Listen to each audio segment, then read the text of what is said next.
Parce que ça, c'est une problématique qui revient souvent. Aujourd'hui, on est tellement surstimulé avec les réseaux sociaux, nos téléphones, nos travaux respectifs, la vie en société. On est très stimulé, on est quand même dans une société où il faut avancer. Et ça peut être source de stress et c'est difficile de retrouver de la sérénité. Et je vous partage ça parce que je le vis moi-même vraiment régulièrement. Donc j'ai envie de vous partager 4 choses que je fais assez concrètement pour retrouver un petit peu de sérénité dans mon quotidien, un peu plus de clarté mentale. Donc c'est parti pour la vidéo. J'espère qu'on m'entend bien. Autre chose que je fais depuis maintenant quelques années, peut-être 2-3 ans, c'est quand je vais quelque part, quand je dois prendre le métro, que je dois sortir, etc. Une chose que je faisais tout le temps avant, c'était de mettre de la musique, de directement mettre mes écouteurs, essayer de pas me faire écraser, de dès que je sortais, mettre mes écouteurs, me mettre de la musique forte, etc. Au départ, j'écoutais de la musique un peu pour me couper de mes pensées, pour un peu oublier et ne pas entendre en fait le brouhaha interne que j'avais en moi avec toutes les pensées, tout ça. Je me disais bon allez, tu mets de la musique comme ça, t'oublies un peu toutes tes pensées. Mais en fait je me suis rendu compte que ça me faisait beaucoup plus de bien et que ça me détendait beaucoup plus de ne pas mettre de musique, de faire face à mes pensées sans forcément m'y attacher. C'est-à-dire que je laisse le flot de mes pensées, je ne fuis pas en tout cas. Je me suis vraiment rendu compte que de ne pas mettre de musique immédiatement quand je sors, ça faisait que j'avais quand même une meilleure hygiène mentale parce qu'on est déjà surstimulé dans nos journées avec tous les réseaux sociaux, tout ce qu'on regarde, toutes les informations qu'on ingurgite. J'ai pas besoin de me rajouter de la musique. Maintenant, la musique c'est intéressant, ça a un pouvoir quand même assez fort. J'en avais fait même une vidéo sur ma chaîne YouTube où je parlais du pouvoir de la musique. Ça veut pas dire que je n'écoute plus de musique. Quand j'ai besoin d'aller à la salle de sport et que j'ai besoin de me booster, de me motiver, je vais écouter de la musique. Le fait de ne pas écouter de la musique tout le temps, ça fait que les moments où je vais écouter de la musique vont être beaucoup plus fort, beaucoup plus intense, je vais beaucoup plus profiter aussi et c'est choisi, ce n'est pas en mode pilote automatique, dès que je sors je mets de la musique et j'aime bien en fait me dire que je vais me mettre devant mes pensées, je vais pas fuir mes pensées, je vais pas fuir toute ma charge mentale, je vais plutôt laisser du silence, ça c'est assez important surtout pour l'hygiène mentale, surtout pour avoir une meilleure clarté du silence, même si tu es dehors et que tu entends le bruit des voitures etc, il y a quand même un silence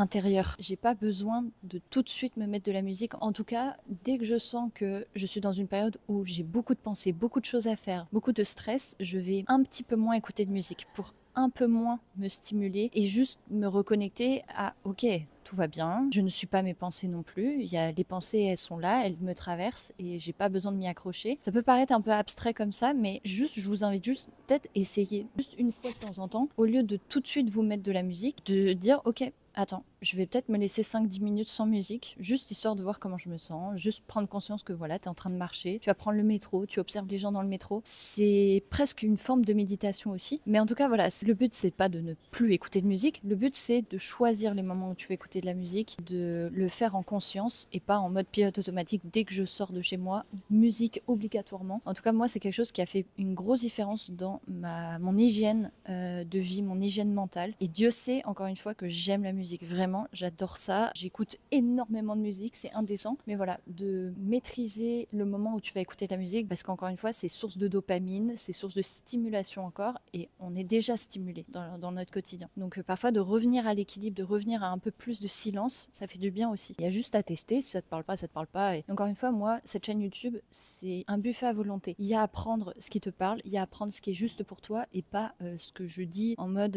ah bah elle fait comme ça, je vais inévitablement faire ça parce que ça a l'air de marcher. Voilà, non, c'est plus ok, test et erreur. Encore une fois, buffet à volonté, tu prends ce qui te parle et ce qui te parle pas, tu le prends pas et tu passes à autre chose. Je vais me poser là.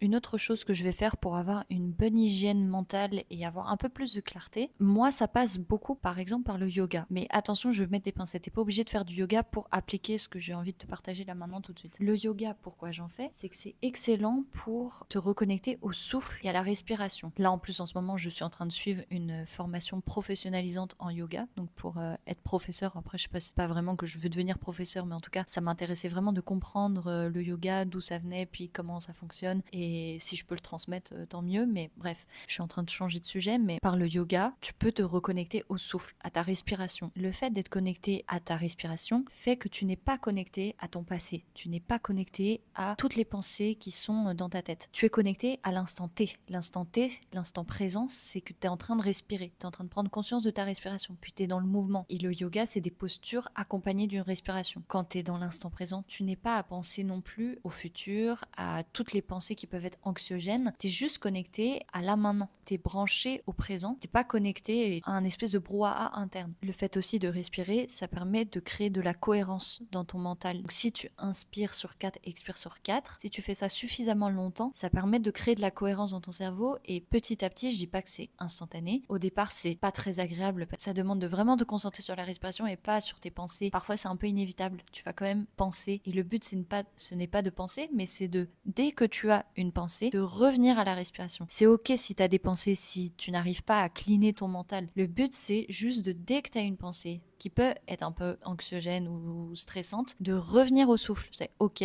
je suis en train de penser ça, c'est correct, c'est pas grave. Je reviens à la respiration, j'inspire et j'expire. Mais encore une fois, ça tu peux le faire de plein de manières différentes. Moi, le yoga m'aide beaucoup parce que ça permet de mélanger le mouvement et le souffle et ça fait circuler l'énergie. Il faut tester. Parfois, ça va peut-être pas te correspondre, mais tu peux tester au moins une fois. Parfois aussi, ça dépend du professeur. Ça dépend aussi du style de yoga. Parfois, tu as besoin d'un yoga qui est plus dynamique. Parfois, tu as besoin d'un yoga plus calme, c'est correct, mais dans tous les cas, tu vas te reconnecter au souffle, à la respiration, et ça, c'est une des meilleures choses pour l'hygiène mentale. Et aujourd'hui, on parle de plus en plus de la méditation, des bienfaits, etc. Il y a certains pays où c'est normal de parler de méditation, c'est normal de parler de l'instant présent, etc. Aujourd'hui, en Occident, ça revient de plus en plus. Mais plus tard, je pense que on va en parler comme... C'est comme se laver les dents. On fait attention à nos dents, on va se laver les dents pour une bonne hygiène buccale. Mais c'est pareil, la méditation. Faire 5-10 minutes de cohérence cardiaque ou de faire une activité physique qui te permet de te reconnecter à la respiration, c'est de l'hygiène mentale, c'est de l'hygiène de vie. Pour l'instant, on se dit que non, moi, je peux pas méditer parce que je peux pas m'asseoir. Je fais partie des personnes qui ont 10 000 choses à faire, 10 000 projets, qui ont 10 000 pensées, qui peuvent jamais s'arrêter. Donc pour moi, méditer, c'est parfois difficile. Mais méditer, c'est un muscle et ça ne veut pas dire que tu élimines tes pensées. Ça veut pas dire que tu te coupes complètement de tes pensées et c'est pas ok, je ferme les yeux, je respire et puis j'essaie de penser à rien. C'est la pire chose. Enfin non, tu vas inévitablement penser. Mais c'est le fait de te dire, ok, j'ai un flot de pensées. Là, mon but, c'est juste de revenir au moment présent. Et le moment présent, c'est la respiration. Juste te connecter au souffle. Et encore une fois, ça se vit et ça, c'est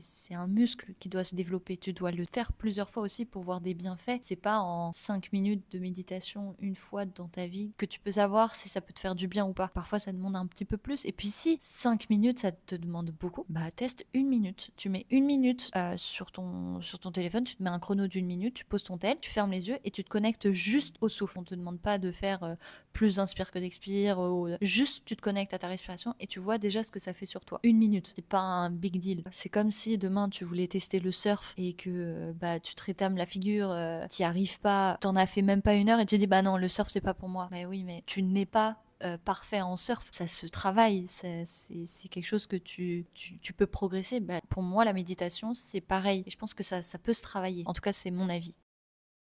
Bon, je vous avais parlé que on pouvait se connecter au souffle grâce au yoga, à la méditation, mais ça s'entend à ma voix. T'es pas obligé de méditer en lotus là pour méditer et te reconnecter au souffle. Une bonne séance de musculation, ça fait aussi du bien. Tu peux choisir la méthode qui te parle le plus, tu peux choisir ce qui t'aide le plus. Il n'y a pas une seule méthode. Encore une fois, moi ça dépend des moments. Il y a des fois où j'ai besoin d'une bonne séance de muscu. Parfois j'ai juste besoin d'aller courir. Parfois c'est d'aller faire du yoga. Parfois c'est justement de méditer et de m'asseoir en lotus, bien cliché, mais parfois ça marche. Il n'y a pas une seule méthode, il n'y a pas une seule solution. Il y a ce qui te correspond sur le moment, il y a ce qui te parle, ce qui est juste pour toi. Cette fois, on va se retrouver dans ma chambre pour vous partager la 3e chose que je fais pour avoir une bien meilleure hygiène mentale. Et c'est vraiment quelque chose que j'ai refait attention cette année, c'est de ne pas toucher à mon téléphone avant de me coucher. Et cette année, j'ai fait un truc encore plus radical, c'est de ne pas l'avoir dans ma chambre tout court avant de me coucher. Donc généralement, à partir du moment où je vais me laver les dents, où je commence ma routine du soir, je vais prendre ma douche, etc. D'ailleurs, prendre une douche chaude le soir, ça fait un bien fou. À partir de ce moment-là, je touche quasiment absolument plus mon téléphone et j'essaye au maximum de 1 ne pas y toucher et 2 si je peux le sortir de ma chambre, sauf s'il y a un matin où j'ai vraiment besoin de mettre un réveil et où je suis obligée de l'avoir dans ma chambre. Mais j'ai la chance de pas avoir besoin de mettre de réveil parce que je me réveille naturellement tôt. Après voilà, il y a plein de gens qui utilisent des réveils qui sont des vieux réveils, des trucs de l'ancien temps, mais qui marchent très bien. Et c'est fou à quel point vraiment mon sommeil est tellement plus profond. Et le but c'est pas d'enlever ton téléphone et de ne rien faire en échange. Souvent quand tu veux ancrer une nouvelle habitude et en déraciner une ancienne qui est compliquée ou qui est difficile à changer, il faut remplacer par quelque chose. Surtout le téléphone, c'est pour la plupart d'entre nous, dont moi, une addiction. Et moi ça fait plusieurs années que sur ma table de nuit il y a un carnet. J'ai mon carnet où j'écris le soir, j'ai plusieurs livres d'ailleurs, c'est un vrai truc aussi. T'es pas obligé de lire qu'un seul livre. Moi je lis parfois plusieurs livres en même temps. J'ai parfois des romans, parfois des trucs plus de psycho, etc. selon le mood dans lequel je suis et selon ce dont j'ai besoin. Mais c'est pas du tout interdit de lire plusieurs livres en même temps. D'ailleurs moi ça me fait du bien parce que parfois j'ai certaines histoires, j'ai besoin de varier, j'ai besoin d'un truc plus profond, parfois j'ai juste besoin d'un roman qui me déconnecte complet. Et c'est fou vraiment à quel point vraiment le soir je me couche, je suis beaucoup plus détendue, je suis beaucoup plus calme et je sens que mon sommeil est 10 fois plus profond. Et ça me fait venir à la 4e action ou 4e conseil pour avoir une meilleure hygiène mentale, c'est de dormir suffisamment et pas juste de dormir un nombre d'heures particulières. Évidemment, idéalement, il faudrait dormir entre 7 à 8 heures. Après, encore une fois, ça peut dépendre des personnes. Il y a des personnes qui ont besoin de plus de sommeil, d'autres un peu moins. Mais moi, par exemple, je sais qu'il me faut au moins 8 heures, parfois 8 heures et demie. Vraiment, je peux m'en sortir avec 7 heures de sommeil, mais 8 heures et demie, vraiment c'est le must, ça me fait vraiment du bien. Et ce qui est important dans le sommeil, au-delà du nombre d'heures, c'est la qualité de ton sommeil. Il y a plein de livres sur le sommeil, c'est hyper intéressant, il y a beaucoup de conseils, mais les principaux c'est de ne pas toucher au téléphone avant de se coucher évidemment, pour éviter la lumière bleue, éviter que ça dérègle ton cycle de sommeil. Dormir dans une chambre pas trop chaude, plutôt froide, moi ça j'ai vraiment du mal parce que je suis très frileuse et surtout au Canada quand il fait -10, j'avoue que j'ai pas le goût de dormir dans du froid,